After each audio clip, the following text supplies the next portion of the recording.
Tengo un invitado muy especial hoy, Michel Cohn. Michel Cohn proviene de una familia que yo conocí durante muchísimos años en Venezuela. Hay un grupo de construcción que se llama Sambil, que es de la familia de Michel.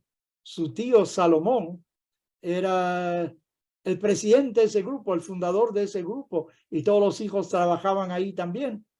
Y la esposa de el señor Salomón, la señora Esther Dita, hermana del papá de Michel. Así que él está muy ligado a eso. Pero recuerdo que Salomón Cohen solía venir a la sinagoga la noche de Kol Nidre. Se sentaba en un sitio, tenía su talit puesto y eso era. No creo que observaba muchas de las mitzvot así, pero era un hombre sumamente correcto, trabajador, excelente padre. En una oportunidad me cedió espacio para una oficina de una ONG que yo creé en Venezuela. Y cada vez que yo iba ahí, era semanalmente, pasaba primero por la oficina de Salomón para saludarlo, porque era también un gran amigo. Me recuerdo del abuelo, el señor Motecón. El señor Motecón venía todos los sábados a la sinagoga, pero me dijo, yo no soy religioso, pero venía todos los sábados a la sinagoga. Bueno, es que había crecido en un ambiente que le era imposible, desde luego, no sentir la tradición judía en sus venas, en sus arterias. Bueno, en fin, Michel viene de una familia muy judía, sionista, pero no tanto en lo que se refiere a la mitzvah, al cumplimiento de las mitzvot. Su padre en particular, Carlos, es un tipo súper reflexivo, filósofo, etcétera. Ha indagado mucho sobre la tradición judía, pero tampoco sé en la práctica si es que traduce eso de alguna forma. Así que Michel creció en un ambiente intelectual, trabajador, investigador, reflexivo, pero no tan apegado al cumplimiento de las mitzvot. De repente me encuentro con Michel con barba. Michel ha escrito cómo ha retornado a la tradición judía, cómo está ahora cumpliendo, súper cumpliendo, me imagino, las mitzvot. Así que estoy sumamente interesado, Michel, que nos digas qué es lo que pasó contigo. De repente, o sea, no tenías esa educación en la casa. Amor por judaísmo, sí, no lo dudo, ¿no? Pero la práctica era un poquito floja. Dime, ¿cómo comenzó eso? Bueno, primero que todo, muchas gracias por la invitación, Rabino. Lo conozco desde pequeño, lo veo con mucho aprecio, así que gracias por invitarme a hablar para acá. Y con gusto le respondo también, ya que estaba presentando a mi familia, que por supuesto con muchos valores judíos de toda la vida, tanto la parte de mi papá como la parte de mi mamá, muy tradicionalistas y muy apegados al judaísmo, en valores, en amor al pueblo judío, en amor a Dios. Así que por esa parte siempre tuve una educación muy buena, muy apegada al judaísmo. Y respecto a Sambil, yo también trabajé en Sambil, trabajé 4 años en Sambil con mi tío Roberto, el hijo de Opa Salomón, y mis primos, así que también fui parte de Sambil por casi 4 años, trabajé en una construcción. Entonces, bueno, habiendo dicho eso, usted me preguntó qué fue lo que me hizo cambiar o apegarme aún más al judaísmo, y ese es el primer libro que escribí, se llama Yo no creía en nada, porque otra vez, a pesar de que sí tenía mis valores judíos, yo no observaba las mitzvot, la parte religiosa. Sí hacíamos Shabbat los viernes en la noche, nos reuníamos la familia, y también en las festividades, Rosh Hashanah, Yom Kippur, pero no era una observancia religiosa. Entonces, y yo por mucho tiempo no creía en Dios. No, Dios no formaba parte de mi vida, sobre todo de joven, desde los 15 hasta los 20 años no creía en Dios, cuestionaba muchas de las afirmaciones en la Torá, de dónde está Dios, por qué pasan cosas malas, si somos el pueblo judío, somos el pueblo elegido porque hemos sido tan perseguidos durante la historia, la edad del universo, que la Torá dice que tiene 6.000 años, 5.783, y la ciencia dice billones de años. Entonces, todas estas preguntas que no las tenía yo nada más, que la tienen muchos, yo viví con esas preguntas y eso me hacía no creer en Dios. Entonces, así viví los primeros 20 años de mi vida. ¿Y qué pasó? Que eso es la primera parte del libro, Yo no creía en nada. Pasó que cuando tenía 19 años, para ser preciso, la mamá de mi mejor amigo falleció. Entonces, ese fue un momento muy duro para mí, por supuesto para la familia mucho más, pero yo la quería mucho. Lisita Ventolila, Samuel Ventolila, mi mejor amigo de toda la vida, y fue muy duro para mí, y yo lo quise acompañar a él y a toda su familia durante el proceso en la Shiva. Y estuve ahí todos los días, lo acompañé a los rezos, me puse tefilín por primera vez después de mi bar mitzvah, y lo acompañé, estaba ahí día a día, y por supuesto en ese periodo de tiempo me afectó también a un nivel intelectual, me empecé a preguntar otra vez las preguntas existenciales sobre qué es la vida, si existe Dios, qué pasó ahorita con Lisita, dónde está, si es que está en algún lugar. Entonces todas estas preguntas vinieron nuevamente a mi mente, que ya yo lo tenía un poquito apagado, ya yo estaba estudiando ingeniería civil en la Universidad Metropolitana, no estaba muy pendiente de mi parte espiritual y la parte sobre Dios, pero vinieron todas estas preguntas a mí nuevamente y las pensaba día a día, estos 7 días, cuando iba a la universidad, estaba pensando sobre la vida, sobre la muerte, sobre Dios, sobre la Torá, porque escuchaba los shiurim que daban en la Shiva, en casa de Samuel y en la sinagoga. Entonces, muchas preguntas existenciales que no podía responder, por supuesto, son preguntas pesadas. Y curioso que cuando terminan los 7 días de Shiva, yo me pregunto a mí mismo, y bueno, ¿qué hago con todas estas preguntas que me hice esta semana? ¿Las dejo de lado porque ya terminó la Shiva? ¿O voy a hacer algo con ellas? ¿Las voy a dejar sin responder? Y por mi formación y por mi papá, mi mamá, que siempre me hicieron pensar mucho, no era honesto conmigo mismo dejar todas estas preguntas de lado. Así que decidí que iba a empezar a buscar respuestas. Entonces llamé al rabino Shui Rosenblum, que cuando yo estuve en el liceo en segundo año, tenía 14 años, él vino a darnos una clase. Entonces me hice cercano a él, bueno, cercano dentro de lo que cabe para un niño de 14 y que veía una vez a la semana al rabino, y le dije que quería hablar con él y así poco a poco empecé a hacerle preguntas, me respondía, yo todavía, por supuesto, no cambiaba mi manera de pensar. También le preguntaba mucho a mi papá qué decía la filosofía sobre Dios.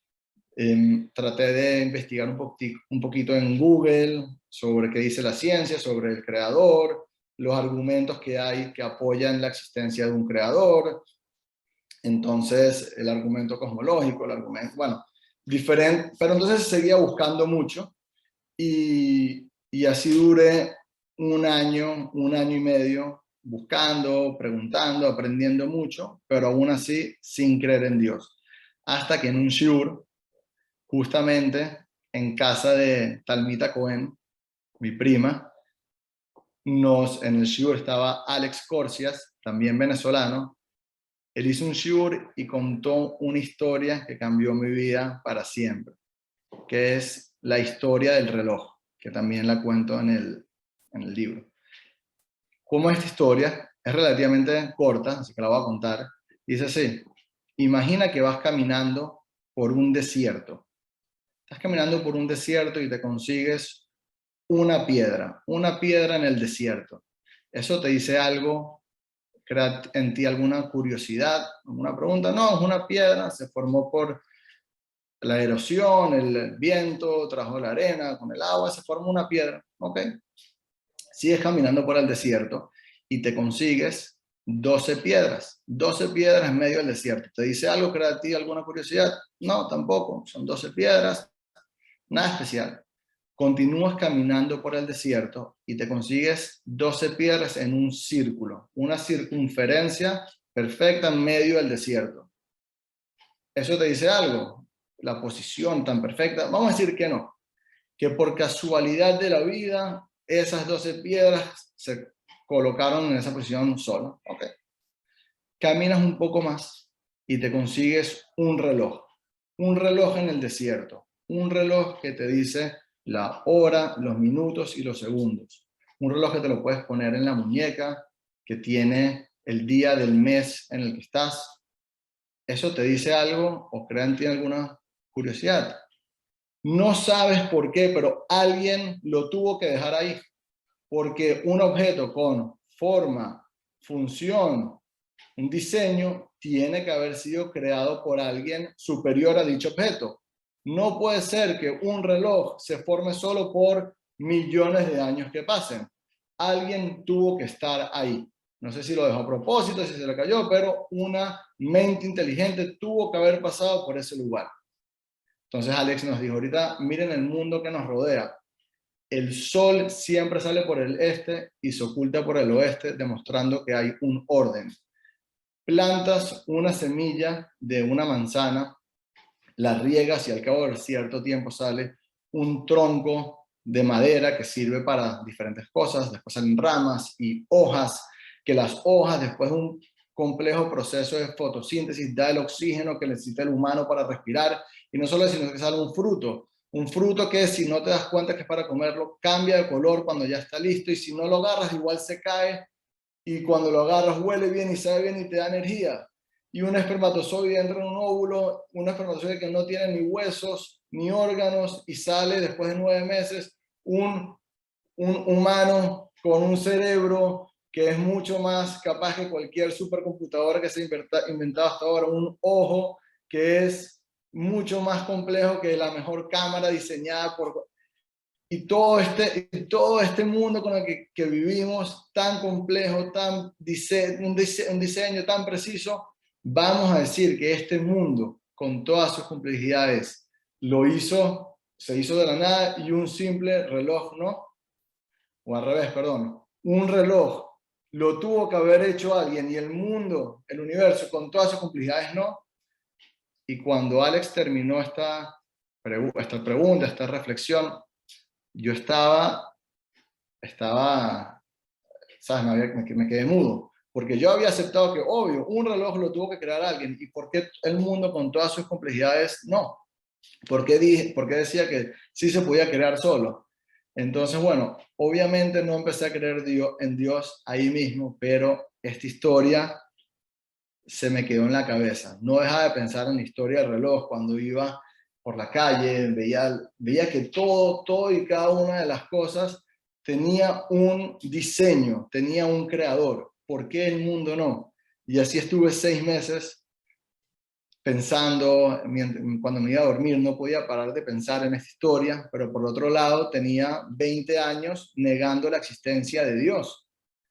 Entonces debatía en mi mente, ¿cómo puede ser? ¿Existe o no existe? Y así estuve meses, literalmente meses, hasta que en un momento ya no podía negar la verdad que había en que todo y cada una de las cosas tiene que tener un creador, y que este mundo, con todas sus maravillas, tuvo que haber sido creado por alguien.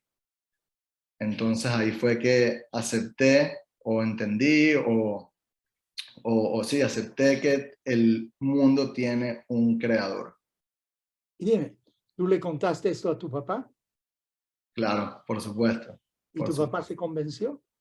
Mira, mi papá, vamos a decirlo así, está mucho O sea, más... no debería decir tu papá, cualquier persona, ¿no? No quiero ponerlo a él sobre el Sí, no, tapete, pero cualquier persona leída, etcétera, tú le dices eso y lo convences.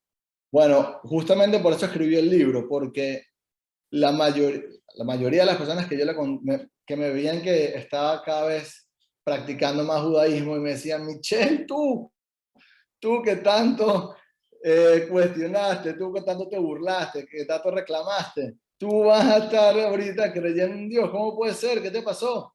Entonces, los que me daban el tiempo les contaba esta historia y, y muchos quedaban en verdad impactados con la historia. En el momento me lo decían y mucho tiempo después también me encontré con varios. ¿Te acuerdas de esa historia del reloj que me contaste? Wow, en verdad, increíble, muchas gracias, me ayudó, etcétera, etcétera. Tanto esa historia como otras, porque después vinieron más preguntas, ¿no? O sea, en el momento que acepté que Dios existía, decía, bueno, ok, Dios existe y entonces, ¿qué quiere de mí? ¿Cuál es ¿Dónde? el paso adelante de Dios existe a la tradición judía al cumplimiento de mitzvot? Una Es cosa, hay correcto, un Dios, ok, estoy de acuerdo que hay un creador, tal alguien cual. que movió todo eso y ahí está funcionando. Pero de ahí a las mitzvot, a comer carne kasher. Exactamente. Entonces empezaron las otras preguntas que tenía sobre todo sobre la Torah oral, muchísimas preguntas. ¿Dónde está escrito que no se puede comer pollo con leche si lo que está escrito es carne? ¿Cómo sabemos que la tradición no se perdió a lo largo del tiempo, como el juego del telefonito? ¿Por qué hay tantos detalles para hacer la mitzvah, las mitzvot? Dios lo que quiere es que seamos buenas personas. Digo, típicas preguntas que personas como yo hemos hecho son las que voy respondiendo en el libro. En verdad lo increíble del libro, porque el libro es muy bueno, es que las respuestas que yo consigo no son mis respuestas, no son hidushim míos, no son nuevos pensamientos míos, no, son las respuestas que yo conseguí de grandes rabinos, el rabino Shui, también el rabino Doromi Ara, fue una parte importante, el rabino David Chocrón, el rabino Perman, por supuesto, y bueno, libros que también fui leyendo sobre judaísmo. Bueno, ¿tú te Entonces, identificas con Chabad, con sí, Lubavitch? sí, Ay, yo soy un Hasid de Jabat, hoy por ajá. hoy, sí. Entonces, bueno, de hecho ese es ahorita, este libro, yo no creía en nada, este proceso del que le estoy hablando, fue hace aproximadamente 15 años. Yo tengo 35, eso fue a mis 20, fue hace 15 años. La historia del reloj la escuché hace 15 años. Entonces, ahí empecé el proceso de estudiar, de averiguar más, de empezar a cumplir poco a poco. Recién después de haber escuchado la historia del reloj, 4 años después, fue que me hice Shomer Shabbat. No fue un momento para otro empezar a cumplir con las mitzvot. Siempre quise hacerlo de una manera pausada, bien pensada, quería averiguar. Digo, eso es lo que me servía a mí. A mí me servía ir poco a poco aprendiendo y entendiendo. Hay otras personas que se meten del todo y les va muy bien, eh, y cada quien tiene su manera. Entonces yo fui muy poco a poco y como a los 25 es que empecé a escribir Yo no creía en nada, es decir, hace 5 años, hace 10 años atrás.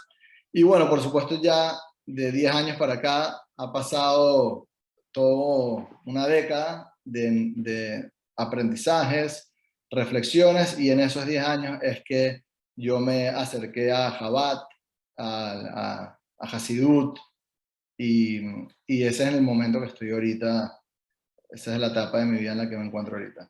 Te repito la pregunta. Si tú le dices a alguien como tu papá, pero no necesariamente tu papá, le presentas la historia del reloj, tu evolución, ¿lo convences o no? ¿Por qué no me imagino que no convences a todo el mundo? A todo el mundo no, porque hay algo cómo funciona la mente humana, cómo funciona el ser humano. Hay una parte intelectual y hay una parte sentimental también. Y aunque están dentro, somos los dos, ¿sabes? Las dos nos componen, a veces la parte intelectual no logra influenciar en lo sentimental. Y bueno, después de lo sentimental viene el pensamiento, la palabra y la acción. Pero a veces una idea intelectual no se traduce en algo práctico. Y eso ocurre mucho, sobre todo en las personas intelectuales, que pueden entender o pensar algo o aceptar algo intelectualmente, pero no, eso no hace que cambien su manera de vivir, porque para muchos también vivir la parte sentimental, la parte del cuerpo, los placeres del cuerpo, eh, son muy fuertes para todos, ¿no? Para mí también. Pero entonces, que la parte intelectual convenzca al cuerpo de que tiene que vivir cierto tipo de vida, es difícil. Para todos en cada nivel es un proceso que puede demorar años y para muchos incluso no llegar a hacer efecto. Recuerdo una historia que cuenta el Rebbe sobre Aristóteles, que era uno de los pensadores más grandes de la historia, y una vez sus alumnos lo encontraron haciendo algo que era algo malo, una abominación, y le preguntaron, profesor, ¿qué pasó? Y dijo, no, en la clase yo soy Aristóteles, fuera de la clase soy otro. Y se ve perfectamente aquí cómo una persona puede desasociar su intelecto, lo que cree, con lo que vive. Y no hablo por nadie, ni siquiera por mi papá, pero en general eso es algo que habla mucho Hasidut y en todos los niveles, ¿no? Para uno también, a veces yo, que soy totalmente creyente, a veces mi comportamiento quizás no es de acorde a lo que quisiera que sea intelectualmente, y bueno, ahí entra el proceso de preguntarse, ya, ¿por qué si yo creo esto? Y puede ser también en una relación con alguien, con la esposa, con los hijos, ¿por qué si yo quiero hacer esto, termino haciendo esto? ¿Qué pasa? Y esa es bueno, de eso se trata gran parte de Hasidut, cómo uno, el Dat, puede influenciar sobre el cuerpo y en la práctica cómo convertirnos en esa mejor versión de nosotros. Tengo entendido que ya escribiste un segundo libro y que estás en el tercero. ¿De qué se trata el segundo libro? Bueno, el segundo no lo he publicado, estoy en proceso todavía de terminar y de revisarlo. El libro son reflexiones que tengo sobre la vida, sobre cómo vivir. No es un libro de judaísmo como tal, pero por supuesto mi visión y mi influencia judía está plasmada en el libro, más sin embargo hablo en el libro sobre la perspectiva, sobre enfocarse en lo positivo, que la psicología habla muchísimo de eso. Hablo sobre los vicios, cómo creo que se pueden enfrentar los vicios que tenemos, sobre la felicidad, sobre el propósito.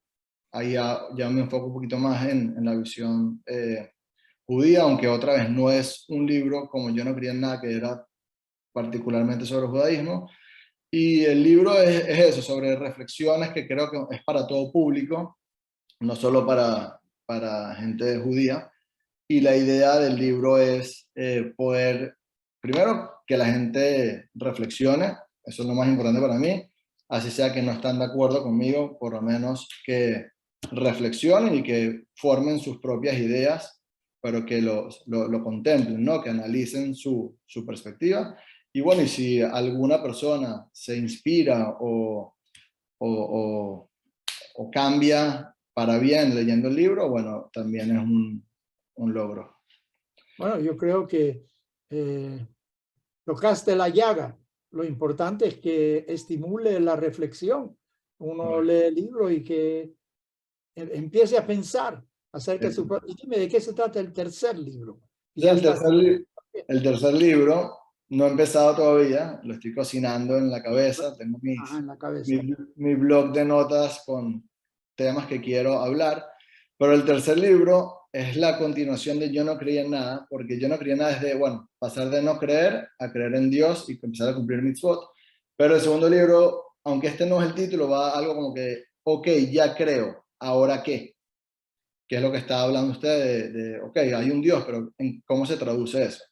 Y en ese libro yo crecí con una idea de judaísmo que no es la que vivo ahorita, por diferentes razones, no sé, la educación, la comunidad en la que vivía o X o Y, me plasmaron, o mejor dicho, la visión que yo formé sobre el judaísmo no es la visión que yo vivo ahora. Y eso es lo que quiero hablar en el libro. Yo pensé que es vivir una vida, siempre pensé, creciendo, que vivir una vida judía observante significaba irse a vivir a Mea Shearim y dejarlo todo. Te tenías que separar de tu familia, que no es observante, no podías En trabajar. el barrio en Jerusalén te refieres, ¿no? Correcto, bueno, como una, sí, O no para nuestros precisamente para allá. oyentes Correcto. que O no sea, conocen. yo crecí pensando que había que irse del país, si es que es un país que no era religioso, de donde vivieras, a un lugar que estaban solo judíos observantes, en ese momento para mí extremistas, y había que dejarlo todo. No podías seguir siendo parte de tu familia, ni tener más contacto, bueno, quizás de una manera respetuosa, sí, pero contacto sentimental, tenías que dejarlo todo. No se podía trabajar si eres un judío observante, tenías que estar estudiando Torah todo el día y ¿Cómo tenías te que, ibas a mantener? no sé, con Tzedaká, con lo que pagan los Kolelim, o no sé, en verdad, como ni siquiera era una posibilidad para mí, ni me lo preguntaba, pero pensaba que había que dejarlo todo y obviamente entonces empezar a cuidar kashrut, que significaba comer mal, porque la comida kasher es mala, y tenías que entonces ser Shomer Shabbat, y no podías ser una persona tecnológica porque la tecnología es mala, puras ideas o prejuicios que después descubrí que es totalmente falso, y no solo eso, sino contrario al judaísmo que es el que yo vivo ahorita, que bueno, ahorita estoy en mi trabajo, sigo ejerciendo mi profesión de ingeniero civil, hago aquí remodelaciones, hago property management y por supuesto llevo una vida observante, estudio Torah todos los días y cumplo con las mitzvot. Entonces, yo no sabía que se podía ser un judío observante y seguir siendo parte del mundo, seguir siendo parte de la sociedad. Pensé que había que dejarlo todo, como justo ahorita que pasó la Parashat Shlach, que los espías Moshe manda a los espías a espiar la tierra de Israel y ellos vuelven con un reporte y dan su opinión de que no podían el pueblo judío entrar o no podía ganar. Entonces, en la explicación simple es porque ellos dijeron, bueno, hay gigantes y no vamos a poder ganarles. Pero Hasidut explica que qué querían estos espías, que eran personas de niveles muy altos, eran los Nesiim, eran personas muy excelsas, tzadikim. ¿Cómo puede ser que dijeron que no vamos a entrar? Era la tierra prometida, todo el punto de la salida de Egipto era entrar a Israel. Ellos van a decir ahorita que no, vamos a quedarnos afuera, contrario a lo que Dios quiere. ¿Cómo puede ser? Entonces, Hasidut explica que una de las razones o el trasfondo de estos espías era que ellos querían quedarse en el desierto, porque en el desierto vivían una vida espiritual completamente, completamente realizada. ¿Qué hacían los judíos en el desierto? Estudiar Torah. No tenían que preocuparse por trabajar, porque caía el man del cielo. No tenían que preocuparse por el agua, porque había el pozo de Miriam. No tenían que preocuparse ni siquiera por las ropas, porque los Hanané acabó de las nubes de gloria, les cambiaban la ropa. Iban y tenían todo resuelto. Es decir, no tenían que ocuparse con lo físico. Era una vida espiritual. ¿Qué mejor que eso? Pensaban los espías. Vamos a tener al pueblo judío involucrado con la Torah y con las mitzvot sin tener que perder tiempo preocupados en ganar el dinero y preocuparse por el día a día, por la tierra, arar la tierra, sembrar y todo lo que conlleva la parte física. Y en verdad, si uno se pone a pensar, es un razonamiento espectacular. tienen razón y todo. Yo la primera vez que escuché este pero van presos. ¿Cómo? Tienen razón, pero van presos. Correcto. Entonces yo decía, wow, es verdad, qué lógica tan buena la que aplicaron, pero como usted dice, ¿qué dice Dios? Se equivocaron. Moshe Rabbeinu, no, eso no es lo que Dios quiere, al revés. Justamente hay que entrar a la tierra. Dios sí quiere que nos involucremos con la tierra, que haremos la tierra, que sembremos y que el día a día sea con la parte física. Por eso Dios creó el mundo físico. Si no, no lo hubiese creado. Entonces, ¿qué quiere Dios? Que en el mundo físico nosotros vivamos también una vida de Torah y Mitzvot.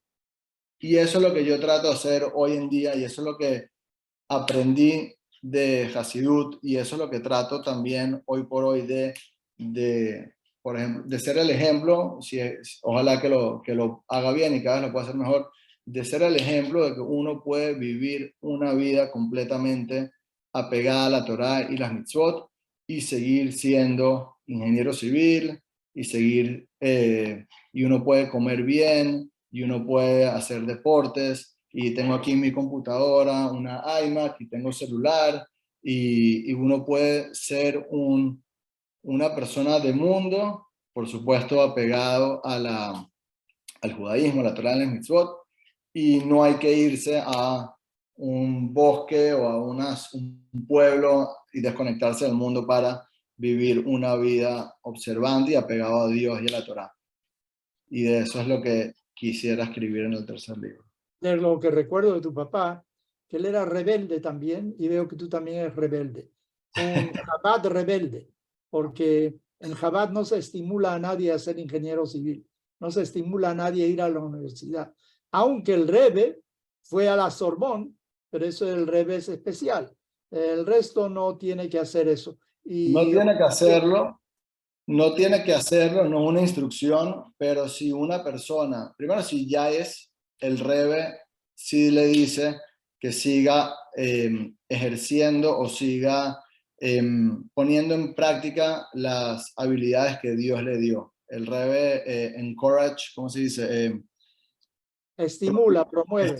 Estimula que el que es doctor siga siendo doctor y el que es escritor, incluso escritores que eran de izquierda, el Rebbe les decía que sigan escribiendo. El Rebbe sí otra vez estimulaba mucho que la gente traiga a Dios en el mundo en el que lo puso. Si alguien es ingeniero, entonces que esa persona meta a Dios en su vida como ingeniero o como alguna otra profesión. Pero me refiero, un Lubavitch a sus hijos no envía a la universidad. Bueno, ok, Correcto. entonces tú Correcto. tienes una Eso es idea más, yo creo que diferente. también es más por Y el entorno universitario, los dorms y otras cualquiera cosas. que sea la razón, pero tú tienes una idea un tanto diferente personalmente de que uno debe de dedicar a Dios lo que es a Dios y a la sociedad lo que es la sociedad. Uno tiene que ganarse la vida, uno Pero tiene que estudiar relacionado. Torah. ¿Perdón? No como cosas separadas, sino ganarse la vida y en ese trabajo meter a Dios. No como... Bueno, pero ganarse la vida también, tener una profesión, etc. Ok, mi última pregunta es la siguiente, porque nos estamos alargando un poquito demasiado. ¿Cómo te relacionas ahora con tu familia? Me mencionaste a Talmita, yo conozco a Talma, yo conozco a Roberto, yo conozco a todos los hermanos, a tu papá. Aquí tú vas a la casa de ellos y me imagino que no compartes la comida exactamente Sí. porque no tiene la casa caché. ¿Cuál es ahora tu relación con el resto de la familia? ¿Cómo te ven ellos a ti? ¿Cómo lo ves tú a ellos? Bueno, yo creo que tenemos una relación muy bonita con todos, con mis padres. Yo todos los domingos me encuentro con mi papá, viene a mi casa, ponemos tefilín todos los domingos. Me llevo muy bien con mi papá sobre los ¿Por qué se libros. pone tefilín tu papá los domingos? Bueno, porque es un judío creyente, así que No, se pone. pero se pone el lunes, no se lo pone. El lunes no se lo pone, no. Se lo pone cuando está conmigo, correcto. Se lo pone cuando está con... Ok, pero un Y momentito, yo conversar, creo que en cierto momento a lo mejor tu papá rechazaba los tefilín pero Correcto. gracias a ti, ahí está. Muy Sí, bien. no, y no solo Tefilín en la sinagoga, en festividades, en actitud, en hablar. ¿No crees que has dividido la familia por tener un hogar kasher tú y No, el resto no? no creo. Comprendo La bien. división más fuerte es que yo ahorita vivo en Panamá. Es una división geográfica. La mayoría de mi familia vive en Venezuela. Mi papá sí vive aquí en Panamá, pero la mayoría de mi familia vive en Venezuela y mis primos en Israel y en Estados Unidos.